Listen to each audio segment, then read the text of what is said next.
Olá, gente, beleza? Show de bola. Bom, fim do mistério. Eu disse que ia decidir qual era o vídeo, qual era a aula que a gente ia gravar agora.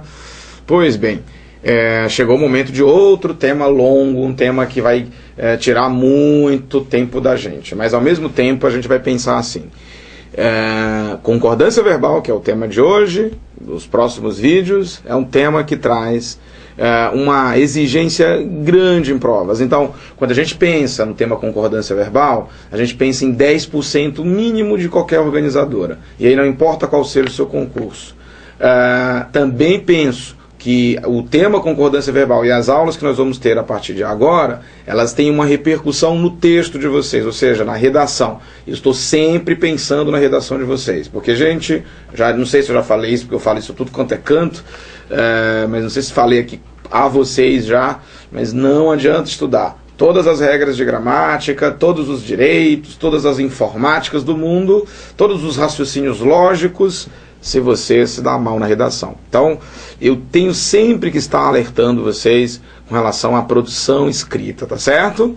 Então, a aula de concordância verbal, ela tem essa função de quê? De orientar você, de você começar a refletir, putz grila, eu não fazia assim, eu fazia desse outro jeito, então quer dizer que eu estava fazendo errado, justo. Quanto mais você conseguir trazer à consciência certas relações, melhor ainda. Perfeito? Então, vamos começar com o tema concordância verbal. Eu vou desaparecer, quando eu disser assim, já vou desaparecer, vamos lá, 1, 2, 3 e já eu desapareci. Olha aí que legal. Então, observa a sentença. Eu coloco aqui um pequeno dossiê do tema concordância verbal, como vocês estão vendo, relevância em provas, dicas, e aí você depois dá uma paradinha no vídeo e lê com calma, tá certo? Dicas de estudo, possibilidades de cair na prova e, claro, como vai ser a aula, vai ser comigo. Então vamos lá. O princípio básico da concordância verbal é bem simples, gente. Nós temos que sempre pensar da seguinte forma. Olha só, eu vou abrir uma tela branca para a gente escrever um negocinho aqui. Veja, eu sempre digo que a concordância verbal é uma relação hierárquica entre o sujeito, o sujeito, tá aqui, que se relaciona diretamente com o verbo. Olha só, o sujeito e o verbo. Só que alguém manda e alguém obedece.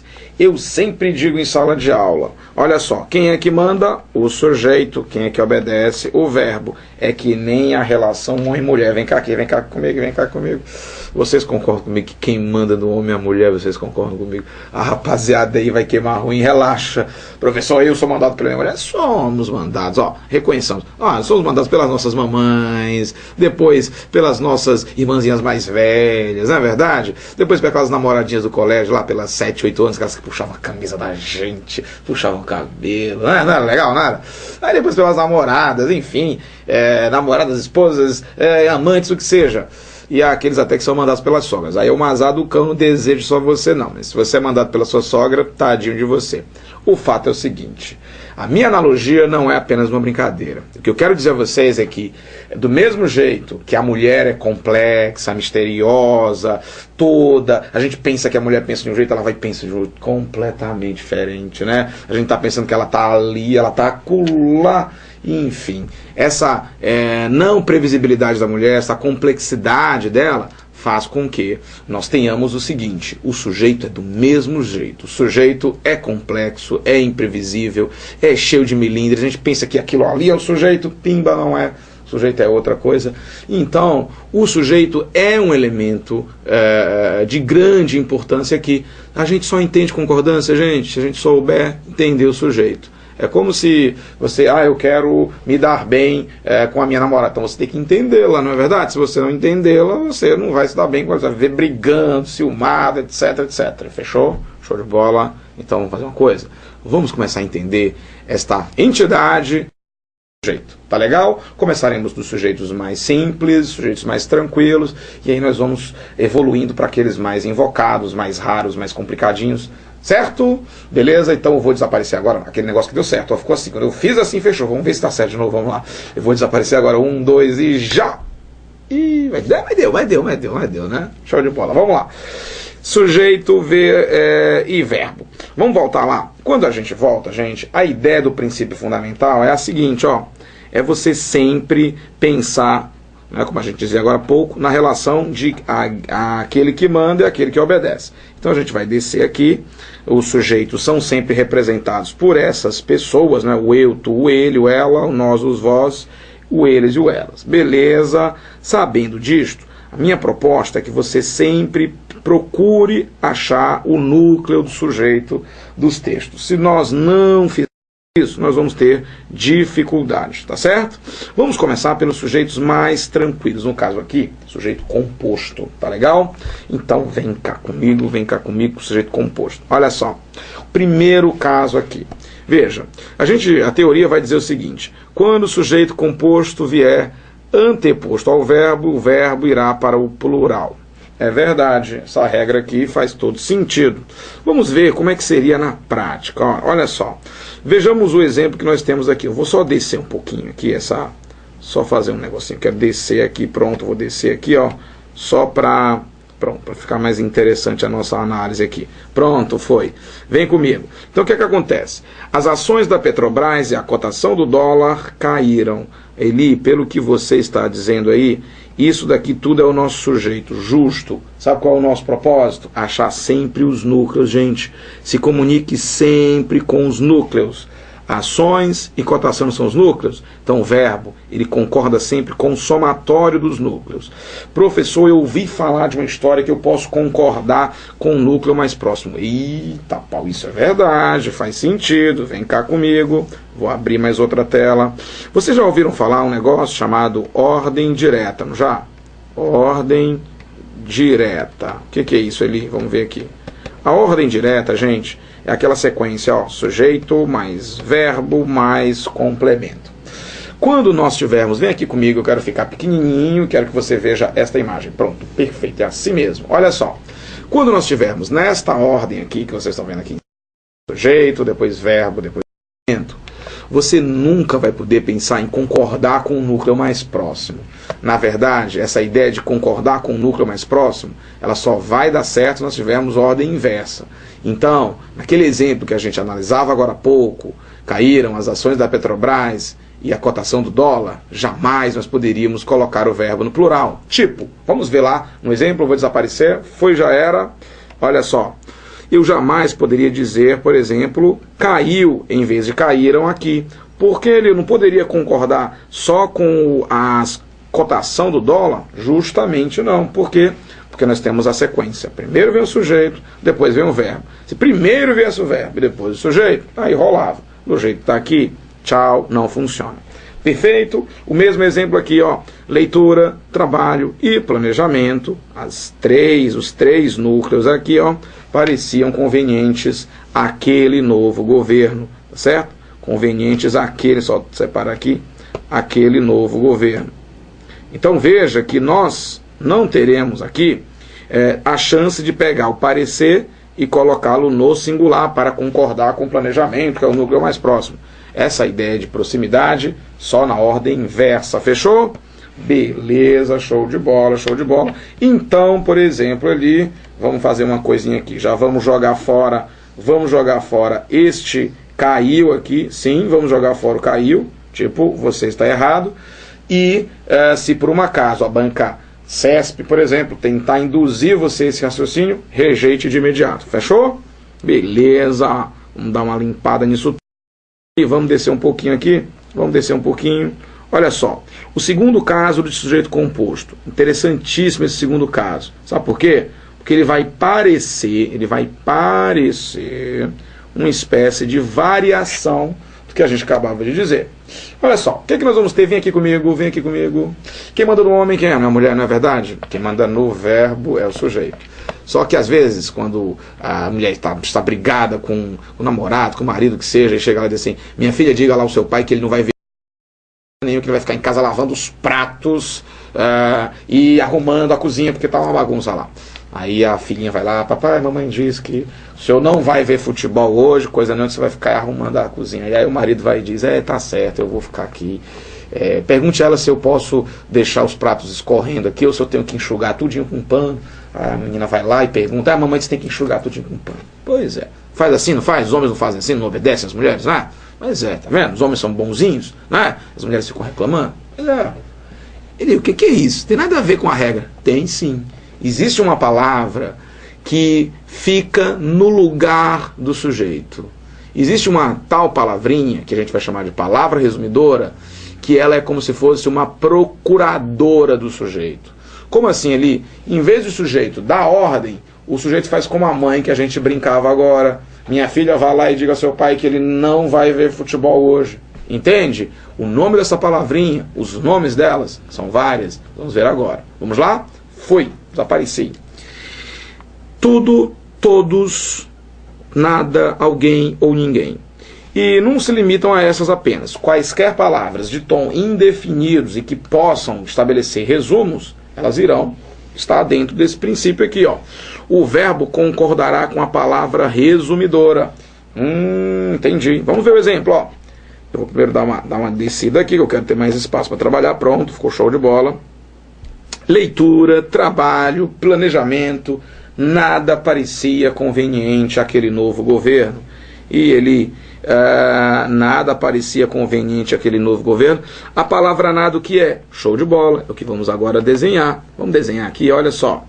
Leitura até planejamento, gente, isso aqui é o nosso sujeito. Professor, e o nada? Pois é, esse é o ponto. O nada não é um quarto elemento do sujeito, porque a palavra nada, ela não acrescenta um quarto elemento, ela não acrescenta uma quarta ideia. Sabe como é que a gente vai chamar esse nada? Sabe como é que a gente vai chamar? Olha só, a gente vai chamar isso aqui de aposto, olha aí, ó, resumidor, ou aposto resumitivo, como você quiser. Ele entendi. Então, este nada aqui, gente, é quem está emitindo a ordem para que o verbo fique agora na terceira pessoa do singular. Vocês entendem?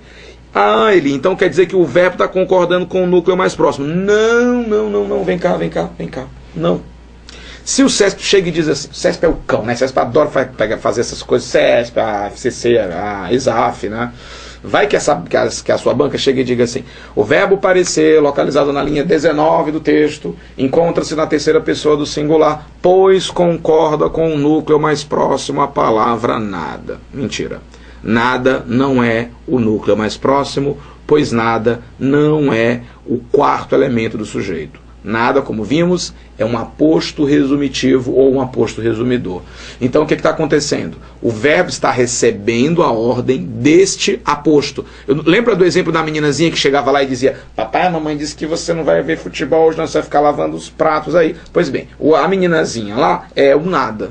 Entende? Então, quem manda lá é a mãe. A menina está só cumprindo uma ordem momentânea. E esta ordem momentânea é cumprida aqui pelo nada, pelo aposto resumidor. Show de bola, viu aí? Então, cuidado, viu? Não vai dar mancada, não. Outro detalhe interessante. Professor, ouvi falar que aposto fica entre vírgulas ali. A gente até comentou isso lá nas aulas de regência. Foi. Mas esse aposto aqui não é o aposto que a gente viu lá na aula de regência, não. Aquele lá era o aposto explicativo. Este aposto aqui, sabe como é o nome dele? Resumidor, o resumitivo. Então, aposto explicativo, quando está no meio, fica realmente entre duas vírgulas. Aqui não fica entre uma, não. É uma antes dele apenas. Depois ele aparece, põe os peitos para fora, né? E manda a ordem para o verbo. Show de bola? Bacana. Vamos ver outro exemplo. Foi, já era.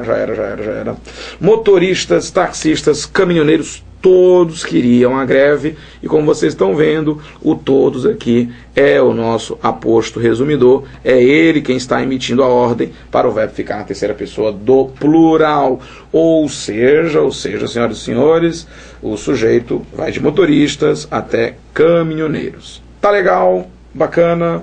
Show de bola? Então nada de negócio de concordar com o mais próximo não, viu? Não caia nessa conversa, é firula, viu? Não caia nisso não. Então, olha só, gente, o bicho pega aqui, veja. Vamos escrever a ordem inversa. A gente falou da ordem direta, vamos falar agora da ordem, ó, a ordem inversa. E o que seria a ordem inversa ali? Olha só, em vez de sujeito, verbo e complemento, a gente vai ter primeiro, por exemplo, o verbo, depois o sujeito, depois o complemento. Ou primeiro o verbo, depois o complemento e lá para o fim o sujeito. E assim por diante, a gente pode fazer assim várias combinações aqui, entende? Então, a ordem inversa é quando o verbo se antepõe ao sujeito, sabe, gente? E aí, ó, vem cá comigo, O homem, ele é mandado pela mulher, na verdade, mas tem uma hora que ele manda. Não tem hora que ele diz assim, olha, quem manda aqui, senhora, quem manda aqui sou eu vou ver o meu jogo, e a senhora fique aí, que quando eu tiver com vontade de voltar, eu volto. Tem horas que o homem bate o pé e diz quem manda é ele. É ou não é? É assim, você tem que de vez em quando dizer que quem manda lá é você, rapaz. Ora, então tem vezes que o verbo manda no sujeito. E quando é que ele manda no sujeito? Quando ele se antepõe ao sujeito. E é aí que o verbo tem uma chance de dominar o sujeito. Como é que é isso ali? Vamos ver agora, vamos ver, eu vou desaparecer e a gente vai voltar lá para o quadro. Olha só, terceiro caso. Vamos analisar com calma, sem estresse, as estruturas que aqui temos. Veja, caíram as ações da Petrobras e a cotação do dólar. A primeira providência que eu tenho que tomar com vocês aqui, não usem o diabo daquela ferramenta que você aprendeu lá do colégio. O que? Quando eu pergunto o que, eu acho o objeto direto. Caíram o que? As ações da Petrobras, a cotação do dólar é o meu objeto direto. Mentira, isso aqui não é objeto direto coisíssima nenhuma. Não use este dispositivo escolar, tá legal? Você não pode confiar que tudo vai estar na ordem direta. Gente, na verdade, essa estrutura aqui a gente está destacando aqui é o sujeito. Então, o verbo caíram, ele está na terceira pessoa no plural. E veja, gente, que aqui, por mais que o verbo esteja antes do sujeito, ou seja, por mais que ele esteja numa posição inversa, o verbo não está podendo decidir o seu destino. Sabe por quê? Porque olha aqui, porque quando o verbo está antes do verbo, ele só pode mudar o destino dele se o núcleo mais próximo do verbo estiver no singular. No caso aqui, ó, o núcleo mais próximo, tá vendo aqui? O núcleo mais próximo, ele está no plural, que no caso é ações, percebe? Então, o caíram, pode fazer muita coisa. Aí o que eu fiz? Eu inverti as posições dos núcleos. Vamos ver agora, vou desaparecer? Foi, já era? Caíram, eu estou entendendo o que você fez aqui. Caíram a cotação do dólar e as ações da Petrobras. Os núcleos continuam sendo cotação e ações. Só que agora, tá vendo o verbo cair? Olha só, o verbo cair agora, ele está na terceira pessoa do plural porque ele quer. Porque ele quer, já que ele agora tem a opção de aparecer da seguinte maneira. Vem comigo. A cotação do dólar e as ações da Petrobras. Vejam, os núcleos estão dispostos do mesmo jeito. E é neste momento aqui, gente, que eu posso dizer, caiu a cotação do dólar e as ações da Petrobras, de modo que o verbo cair está concordando com o núcleo mais próximo. Eu posso concordar com o núcleo mais próximo? Claro que você pode. Ali em cima, ó, nesta frase aqui, nós já podíamos fazer isso, só que nós não fizemos. Por quê? Porque eu quis mostrar a você que o verbo tem a liberdade de escolher. Não, eu quero concordar com os dois. Não, eu quero concordar só com o mais próximo. Show de bola? Agora, no primeiro é que não dá para colocar nunca. Eu jamais poderia dizer caiu as ações da Petrobras e a cotação do dólar para concordar só com cotação. De modo algum. Fechou? Beleza? Show de bola? Bacana. Vamos ao próximo caso. Próximo caso, vamos apagar aqui. Cadê? Vou apagar. Vamos limpar tudo isso aqui. Pronto. Vamos dar uma descidinha aqui. Eu quero mostrar outro grupo de exemplos. Ó, gente, se há um negócio que cai com uma frequência danada, é esta estrutura aqui que eu quero que vocês vejam comigo. Olha só, vem cá. Todo mundo sabe que a partícula C aparece pra caramba em prova. Aparece nas funções do ser, aparece nas questões de sintaxe, aparece na concordância verbal, etc. E aqui vai aparecer de novo. De novo, eu quero proibir você de usar aquela pergunta o que para achar objeto direto, ou você achar que tudo que você encontra como resposta para o que é objeto direto. Não é bem isso. Olha o exemplo, vamos ler, eu vou desaparecer, já era. Questionou-se a vitória do Brasil, a expulsão do jogador adversário e a demora para o início da partida. Ora, quando eu digo questionou-se, vamos lá ver aqui, questionou-se a vitória do Brasil, a expulsão do jogador adversário e a demora para o início da partida, você poderia pensar comigo, professor, aí no caso o sujeito é indeterminado, não é? Não, nada de sujeito indeterminado, gente. O sujeito é essa estrutura todinha aqui. Sério? Sério. E ó, quer que eu diga uma verdade? Vou dizer uma verdade a vocês aqui. Toda vez que você tiver na sua frente um VTD, você já sabe muito bem o que é um VTD, mais a partícula C, sabe o que é que surge depois? O sujeito paciente. E isso também vale se você tiver um verbo transitivo indireto mais a partícula ser. Que você vai ter o sujeito paciente primeiro, aí depois aparece, claro, o objeto indireto. Tá certo? Então, não dê mancada. O ser, este ser aqui, ó, cuidado, que nós já conhecemos, eu até dei um nome para ele bem carinhoso. Você lembra do nome carinhoso que eu dei a ele? Eu chamei de partícula do cão. Vocês se lembram? Ele, partícula do cão. É, a partícula do cão, que é o tal do pronome apassivador. Não é, ó? Partícula do demônio. Por quê? Porque ela engana a gente. O demônio engana você, não. Então, gente, o que está na frente, ó, sujeito paciente, não dê mancada, tá certo? Volta comigo. Então, pessoal, a vitória, vamos grifar os núcleos, gente. Vitória, expulsão, demora. Ah, Eli, eu estou vendo o verbo questionou, ele está concordando com o núcleo mais próximo, vitória, justamente. E ele poderia também concordar com todos os núcleos, se quiséssemos. Sim, com certeza. Olha o exemplo 2, ó. Temos o mesmo sujeito, só que você está vendo que o questionaram-se está agora na terceira do plural, concordando com a sequência de frases. Fechou, gente? Cuidado, então, não é que a primeira frase esteja certa e a segunda errada. Vem aqui comigo, ó.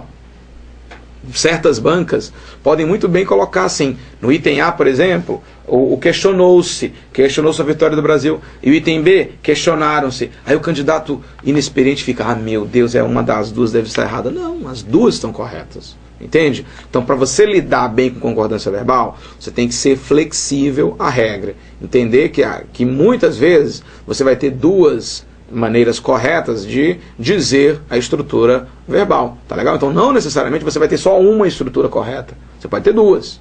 E a banca joga com esta dupla possibilidade, com esta opção, para deixar você inseguro. Por isso você tem que conhecer bastante a regra. Tá legal? Show de bola? Então este C aqui, todos estes Cs aqui são partículas apassivadoras, são as partículas do demônio, sim, todas elas, e são elas que transformam o objeto direto que a gente poderia pensar em, na verdade, sujeito. Tá legal? Show de bola? Vamos descer. Fui, vou desaparecer. Já era. Então vamos lá. Vamos dar uma limpada nisso aqui. Foi. Descendo um pouquinho. Desce comigo. Desce.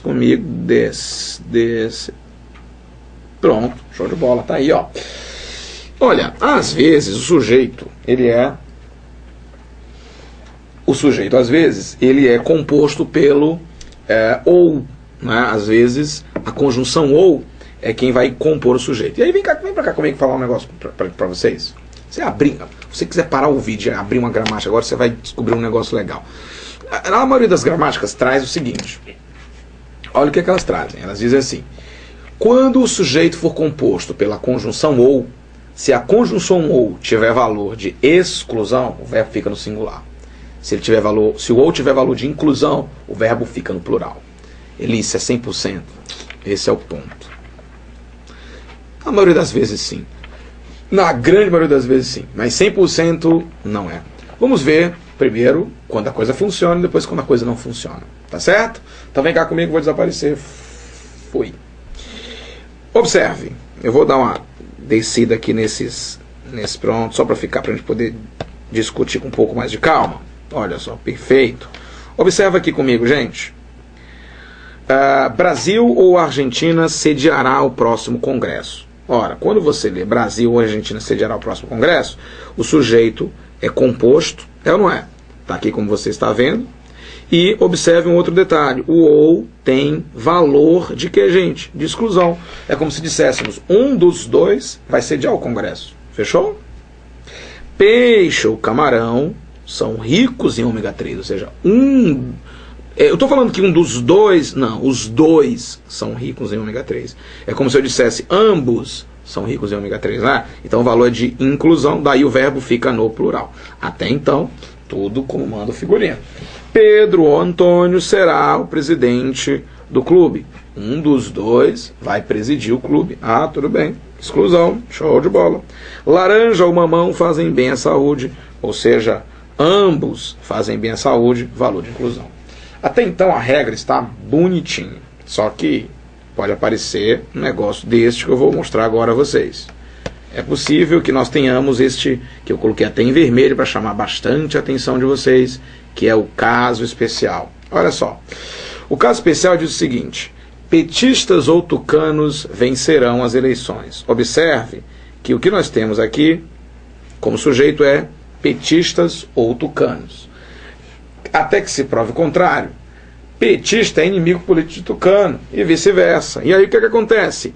Acontece o seguinte ali, parece que o valor do ou é de exclusão, e é de exclusão, ou seja, um dos dois grupos vence, né? Ou petista ou tucano. E aí, o que acontece? Mesmo o ou tendo valor de exclusão, como é que está o verbo? No plural. Sabe por quê, gente? Nós não descobrimos a pólvora, não. É porque os núcleos, como vocês veem, estão como, gente?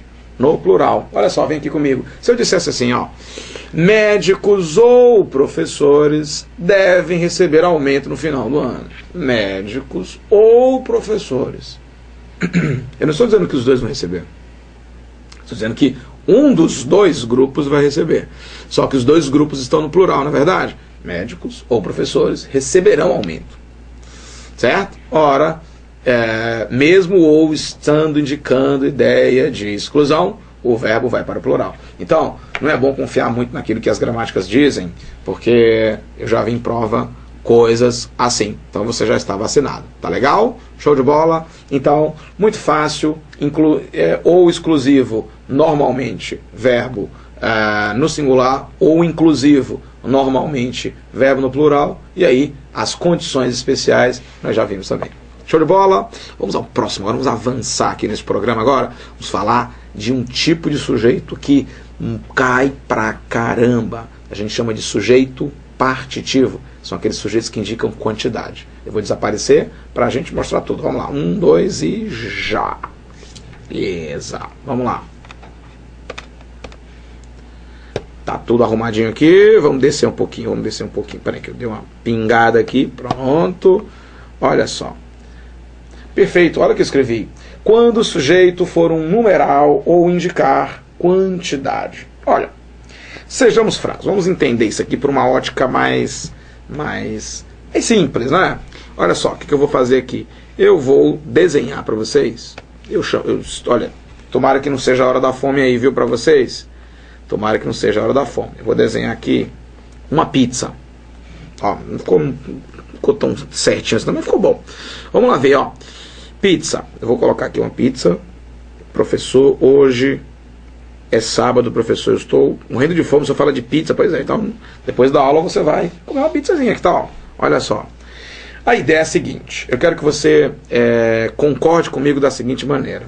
Quando a gente pega uma pizza e tira um pedaço, nós podemos contemplar 3 realidades aqui, ó. A saber, nós temos a minoria da pizza, que é o menor pedaço. Nós temos a maioria da pizza, que é o pedaço que são os pedaços, ou o pedação grandão que eu deixei, né? E nós temos a pizza inteira. Alguns sujeitos vêm harmonizados a partir dessa ideia. Daí nós podemos escrever assim, ó. A maioria da pizza, por exemplo. Blá, blá, blá. Quando eu falo a maioria da pizza, eu estou dizendo a maioria, tipo, a maioria da pizza era de que, meu Deus? De marguerita. Pronto. Posso falar a minoria. A minoria, eu estou falando desse pedacinho aqui, a minoria da pizza era de provolone. Pronto, provolone. Show de bola. E assim por diante. Eu posso mudar aqui, ó, grande parte da pizza, a menor parte da pizza, o grosso da pizza, né, o mínimo da pizza, e assim por diante. São pedaços. Então, o que eu quero que você entenda, vem aqui comigo, é que eu estou falando aqui, ó, fica a pizza na frente, show de bola, que eu estou falando de pedacinhos, ou de pedações, ou do todo. Então eu vou poder, na verdade, concordar ou com a parte maior, ou com a parte menor, o todo. Na maioria das vezes, o todo, que no caso aqui é a pizza, ele fica no plural. Por isso que é comum que vocês encontrem frases do tipo a maioria dos professores. Então eu estou falando a maioria, uma parte maior, tem uma parte menor que ficou de fora, dos professores, são todos os professores. Vocês entendem? Então, essa ideia de pegar um pedaço maior, de pegar um pedaço maior, ou de pegar um todo, é esta ideia que vai nos conduzir a esta concordância. Só que a gente vai ver isso não agora, a gente vai dar uma parada e nós vamos... Daqui a pouco, espera que eu volto. Espera aí.